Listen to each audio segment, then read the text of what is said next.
नमस्कार साथियों, जय हिंद। मैं प्रबल प्रताप शाही, आपका साथी, और आप देख रहे हैं मेरा यूट्यूब चैनल प्रबल प्रताप शाही।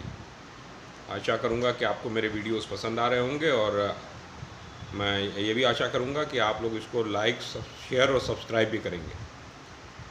आज कल राज्यसभा में परसों दिग्विजय सिंह ने एक सवाल पूछा कि सैनिक स्कूलों की जो स्थापना हो रही है उसकी क्या स्थिति है।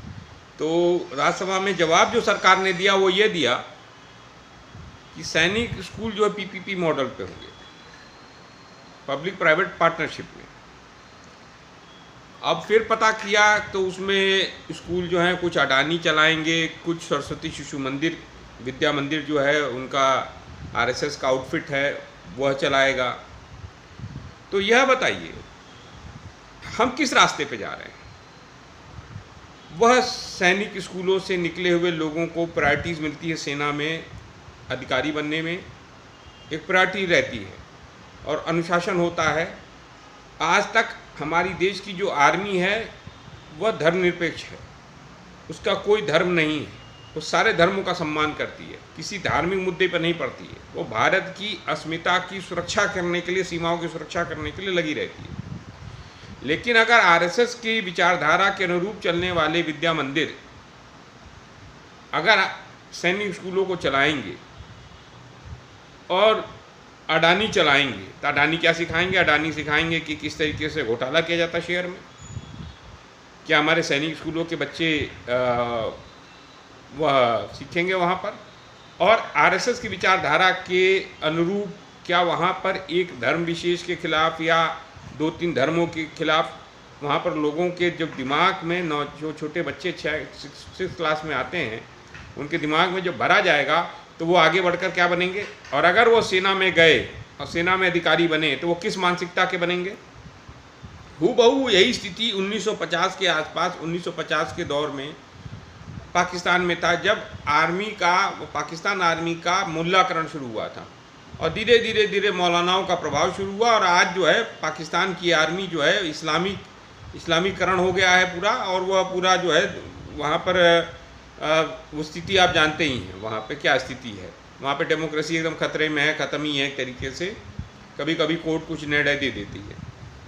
लेकिन भारत में यह जो प्रोसेस है, जो आरएसएस ये प्रोसेस को शुरू कर रहा है, जो ये सरकार शुरू कर रही है, यह बहुत ज़्यादा घातक है। ये देश के लिए बहुत घातक है, हमारी सुरक्षा के लिए बहुत घातक है। क्योंकि जब हमारे देश की आर्मी के अंदर इस तरह के तत्व घुस जाएंगे तो हमारी आर्मी की जो क्रेडिबिलिटी है उस पर भी सवाल उठने लगेगा। तो मुझे लगता है, और ये देश जो एक तानाशाही की तरफ बढ़ेगा। हो सकता है कोई सैन्य तानाशाह, जैसे पाकिस्तान में सैन्य तानाशाह आ गए, वैसे ही सैन्य तानाशाह यहाँ भी आए। तो ये जो आरएसएस का एजेंडा है वह बड़ा खतरनाक है, जो देश के लोकतंत्र को समाप्त करना चाहता है, जो देश के लोकतंत्र को समाप्त करके सैन्य तानाशाह या कोई तानाशाही व्यवस्था बनाने की प्रक्रिया के तहत इसको देखना चाहिए। मुझे लगता है कि हम सबको इस विषय पर गंभीरता से सोचना चाहिए और विचार करना चाहिए और बोलना चाहिए और इसका प्रतिकार करना चाहिए। अगर हमने इसका प्रतिकार नहीं किया तो ये देश हम सब लोगों के हाथों से चला जाएगा, जो 70-75 वर्षों में तमाम लोगों के संघर्षों से और 100-150 साल के जो हमारे आज़ादी का आंदोलन का जो निचोड़ है, जो हमारे लोगों का संघर्ष है, जो थॉट प्रोसेस है, जो आइडिया ऑफ इंडिया है, उसको ही डिस्टर्ब करने का काम आरएसएस करेगी। और मुझे लगता है कि भारत की स्थिति बड़ी ही दयनीय हो जाएगी। इस देश के अंदर वही स्थिति होगी जो पाकिस्तान में सेना की स्थिति है, और सेना हमेशा प्रमुख हो जाएगी जैसे पाकिस्तान में है। और कभी कोई सेना का जो सेना प्रमुख है वो आकर जो है तख्ता पलट कर देगा, सैन्य तानाशाही ला देगा, या अगर कोई सरकार भी बनेगी तो सेना के प्रभाव में ही काम करेगी। तो मुझे लगता है कि इस समय मौजूदा दौर में भारत के इस लोकतांत्रिक व्यवस्था को बचाने का काम हम सबको करना चाहिए और आगे आना चाहिए। और अगर आपको ये वीडियो अच्छा लगता है तो इसको लाइक करिएगा, शेयर करिएगा और सब्सक्राइब करिएगा। धन्यवाद साथियों। और अपने कमेंट जरूर करिएगा, चाहे मेरे विरोध में ही करिए, लेकिन कमेंट जरूर करिएगा। आपका स्वागत है। धन्यवाद साथियों।